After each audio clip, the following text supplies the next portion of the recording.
Imagine you're floating 400 kilometers above Earth inside a sealed metal laboratory traveling at 28,000 kilometers per hour. You open a simple packet of biscuits. One tiny crumb escapes. It doesn't fall, it floats. It drifts silently into a ventilation system, or worse, into delicate control panels that keep you alive. In space, a crumb is not just a crumb, it is a threat. Now let me ask you something even stranger. If gravity disappeared right now, how would you eat? How would you drink water? How would you cook without fire? And who decides what astronauts are allowed to put in their mouths in one of the most dangerous environments ever created by humans? Before we go further, smash that like button if you love mind-blowing space facts, and subscribe right now because what you're about to discover will completely change how you think about food. This is not just about eating, this is about survival. And trust me, space does not forgive mistakes. Welcome to a world where lunch follows the laws of physics. Inside the International Space Station, food is carefully engineered science. The ISS is not just a floating home, it is a closed ecosystem. Air constantly circulates, every particle matters. On Earth, gravity pulls crumbs to the floor. In orbit, there is no down, everything floats. A floating crumb can block air filters, it can scratch camera lenses, it can damage electronics, it can be inhaled into lungs. So the first rule of eating in space is simple: no crumbs allowed. That's why astronauts don't eat regular bread. Bread crumbles. Instead, they use tortillas. Tortillas are soft, flexible, and crumb-free.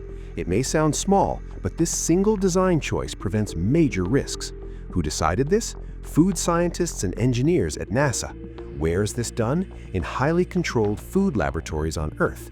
When does preparation begin? Months before launch. Astronauts taste test dozens of meals before they ever leave the planet. Why?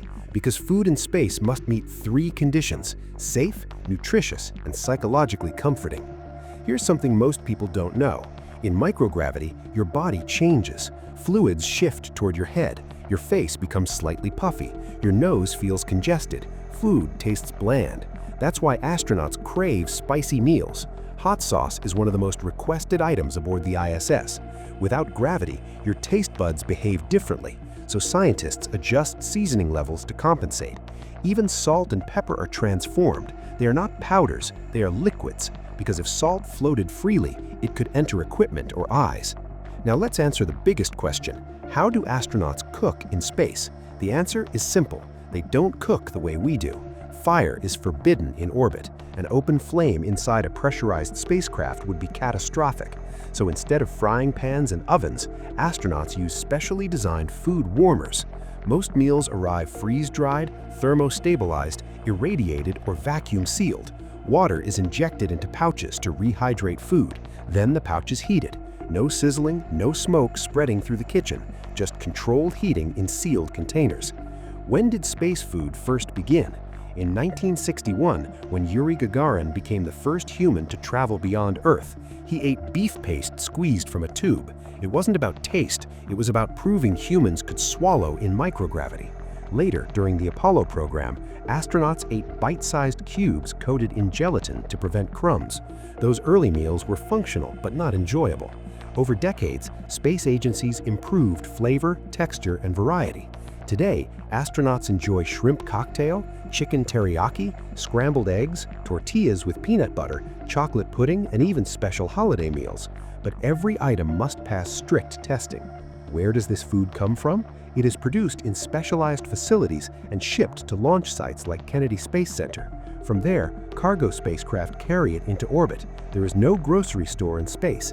Every gram must be calculated, every package must survive intense launch vibrations, and every meal must last for months without spoiling. But food in space is not only about convenience, it is medicine. In microgravity, astronauts lose muscle mass and bone density, so meals are designed with high protein and precise vitamin levels. Sodium is controlled to prevent calcium loss. Calories are carefully measured.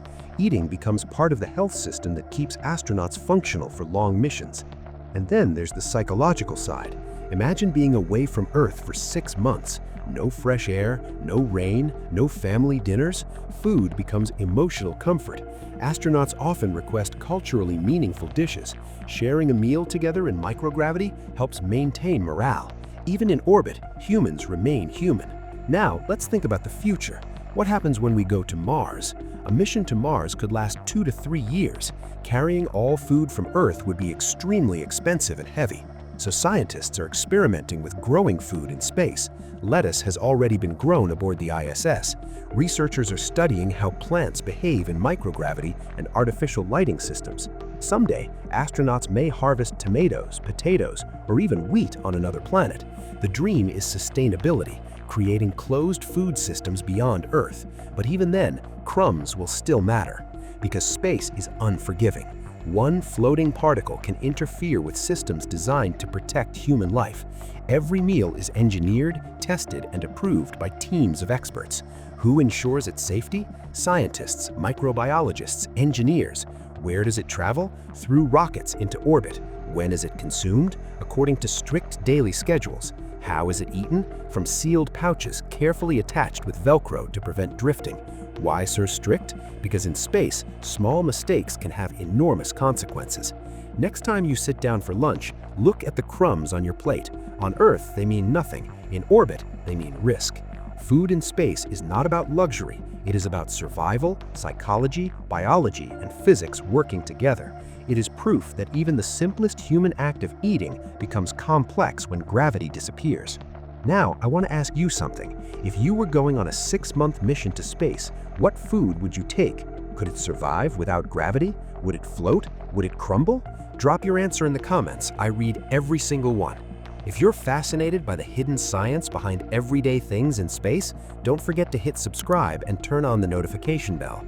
This is Space Facts, where we break down the universe into mind-blowing stories you won't hear anywhere else. Join the crew and let's explore space together, one incredible fact at a time.